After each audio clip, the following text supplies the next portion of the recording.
નહીં કેટલી ખુશી છે તમારી પાસે? બહુ એટલે કેટલી બહુ? બોલીને બતાવો તમે એટલી ખુશી છે. વ્યક્ત ન થાય એવી સર. અને કાલે શું લાગતું હતું તમને? નહીં કરતી એવું તો. તો શું કામ રડતા હતા કાલે? તમે કાલે 12 વાગે આવ્યા અને સાંજે કેટલા વાગે? 6 વાગે. 6 કલાકમાં તમારો બધું થઈ ગયું. 3 વર્ષમાં નહોતું થતું 6 કલાક. જે 3 વર્ષમાં નથી થયો 6 કલાકમાં થયો કે નથી થયો? હા થઈ ગયું. पुलिस द्वारा फक्त 6 कलाक के अंदर मेहनत કરીને તમામ સોનાના જે દાગીના છે લગભગ 50 થી 60 લાખ રૂપિયાના એ અત્યારે બેનને પરત લાવીને આપ્યા છે. સુરેન્દ્રનગર પોલીસની સરાહનીય કામગીરી સામે આવી છે. 35 તોલા સોનાના દાગીના બે શખ્સો પાસે ગીરવેમાં હતા. હજુ સુધી તમે અમારી ચેનલને સબસ્ક્રાઇબ નથી કરી તો અત્યારે જ ન્યૂઝરૂમ ગુજરાતને સબસ્ક્રાઇબ કરો, ફેસબુક અને ઇન્સ્ટાગ્રામ પર ફોલો કરો.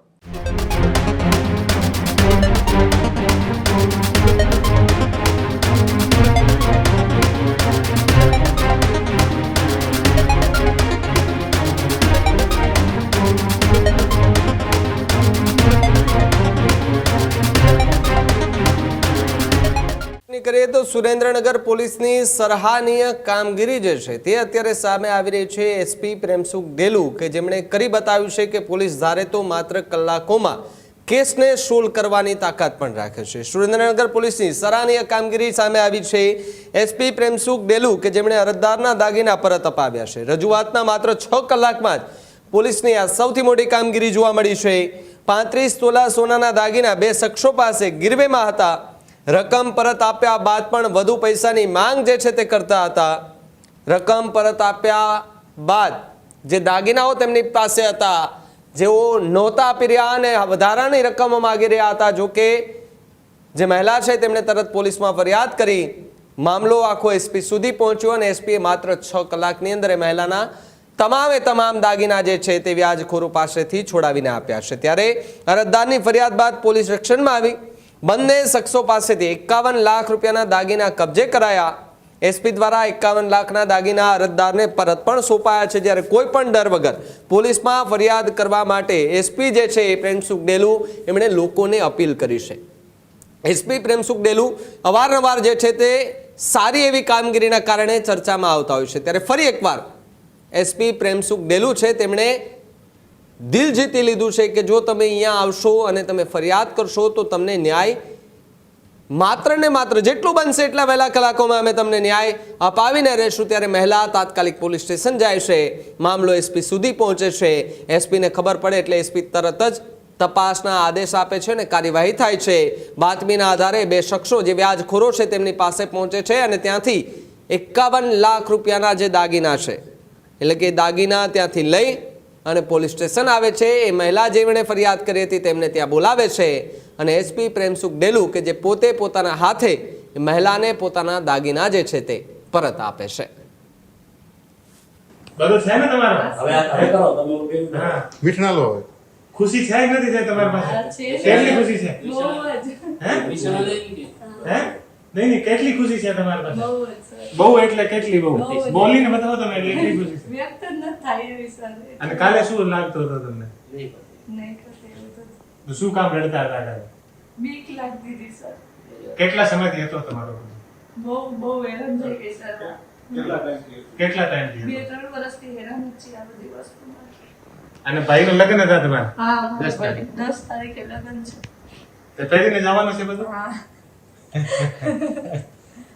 ખુશી થઈ ને? હા બહુ જ સર. બધું કામ તમારે એ જે 3 લોકો છે ને હા બસ સર. આ તો અમારી ફરજનો ભાગ છે તમારો. ફરજનો ભાગ. તમારો તો મોટો આભાર. તમને રક્ષાબંધનના દિવસે મળી એકું સર. હા મળી શકો કાંઈ અમારા માટે. તમે કાલે 12 વાગે આવ્યા અને સાંજે કેટલા વાગે? 6 વાગે. 6 કલાકમાં તમારો બધું થઈ ગયું. 3 વર્ષમાં નહોતું થતું 6 કલાક. જે 3 વર્ષમાં નથી થયો 6 કલાકમાં થયો કે નથી થયો? હા થઈ ગયું. બેન અમારી પાસે કાલે બપોરના સમયમાં આવી હતી અને બેન અને બંને નાના દીકરાને લઈને અને એ બેન જે છે એ આને ઘરવાળા સાથે એ લોકો સુસાઇડ સુધી કરવાનો વિચાર કરતા હતા. પછી એ લોકો મીડિયામાં અને તમામ જગ્યા જોઈને અને અમારી પાસે આવ્યા. કાલે લગભગ 12 થી 1 વાગ્યાના આસપાસ અમારી પાસે આવ્યા અને કાલે સાંજે 6 વાગ્યા સુધી અમે બેન કોઈ પાસેથી એ લોકો 3 લાખ રૂપિયા વ્યાજ પેટે લીધા હતા. અને 3 લાખના એ લોકો 18 લાખ રૂપિયા ભરી દીધા અને બેનનો લગભગ 40 તોલાના આસપાસનું સોનું, જે લગભગ 50 થી 51 લાખનો જે સોનો હતો એ ગીરવી મૂકી દીધો હતો. તો એ લોકો સોનું લઈને ભાગી ગયા, બેનનો સોનો પરત નથી આપતા અને બેન પાસેથી 51 લાખ રૂપિયા એ લોકો 18 લાખ રૂપિયા એ લોકો લઈ લીધા અને અત્યારે હેરાન કરીને અને બધો સોનો પચાવવા માંગતા હતા અને બીજા 15 થી 20 લાખ રૂપિયા એ લોકો માંગતા હતા. તો એ કાલે અમારી પાસે આવ્યા તો સિટી એ ડિવિઝન પીઆઈ સોલંકી અને આને સાથે સ્ટાફ મળીને અને 6 કલાકની અંદર તમામ જગ્યાથી જે સોનો હતો, છેલ્લા 5 થી 7 વર્ષથી આ બેનની આ સમસ્યા હતી, તો पुलिस द्वारा फक्त 6 कलाक के अंदर मेहनत કરીને તમામ સોનાના જે દાગીના છે લગભગ 50 થી 60 લાખ રૂપિયાના એ અત્યારે બેનને પરત લાવીને આપ્યા છે. સુરેન્દ્રનગર પોલીસ દ્વારા છેલ્લા એક અઠવાડિયાની અંદર ચોથો એવો કિસ્સો છે જેમાં એવી રીતે વ્યાજ બટાથી પરિવારને મુક્તિ અપાવી છે. આથી પહેલા થાનગઢના અંદર જે સુરેન્દ્રનગર પોલીસ દ્વારા જે 2 પરિવાર હતા, ગરીબ પરિવાર હતા, વ્યાજ બટ્ટામાં ફસાઈને અને પોતાનું ઘર મૂકીને અને અહીંયાથી એને ભાગવું પડ્યું હતું, એટલા લોકોને હેરાન કર્યા. તો એ લોકો દ્વારા પોલીસ દ્વારા સંપર્ક કરવામાં આવેલ હતો. આ પછી થાનગઢ પોલીસ દ્વારા પણ આ લોકોને બંનેને પોલીસ બંદોબસ્ત આપીને ઘરે મુકાવ્યા. બધો જે વ્યાજ બટ્ટા હતા આ લોકોને ઉપર કાર્યવાહી કરીને અને અત્યારે એ પરિવાર ખુશીથી બંને પરિવાર જે છે ત્યાં થાનગઢમાં રહી રહ્યા છે. ત્રીજો જે કિસ્સો છે, અત્યારે એક વિકલાંગ એક દિવ્યાંગ જે દંપતી હતા એ અમારી પાસે આવ્યા. અમને એવી સૂચના મળી કે એવા 2 દિવ્યાંગ દંપતી આવ્યા છે, એ પોતાનો ઘર ફેરી કરીને ગુજરાન ચલાવતા હતા. આનો મકાન વ્યાજ બટ્ટાની અંદર એક માણસ પચાવવા માંગતો હતો.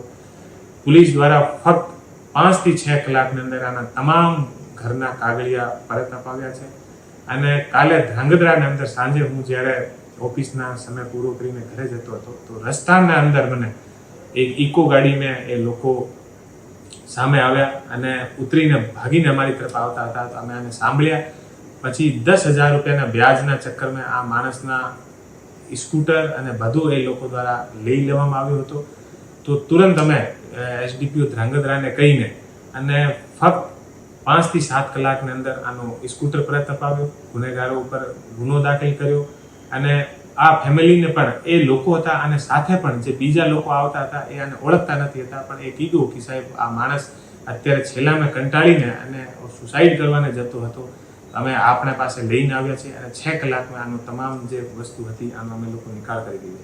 તો છેલ્લા એક અઠવાડિયામાં 4 થી 5 એવા બનાવો જે છે એ સુરેન્દ્રનગર પોલીસ દ્વારા ત્વરિત કાર્યવાહી કરીને ફક્ત 5-6 કલાકની અંદર આનો ઉકેલ લાવ્યા છીએ.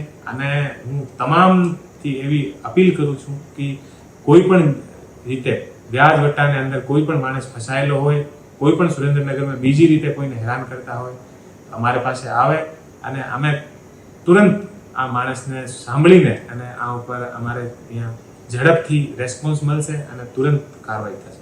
હજુ સુધી તમે અમારી ચેનલને સબસ્ક્રાઇબ નથી કરી તો અત્યારે જ ન્યૂઝરૂમ ગુજરાતને સબસ્ક્રાઇબ કરો, ફેસબુક અને ઇન્સ્ટાગ્રામ પર ફોલો કરો.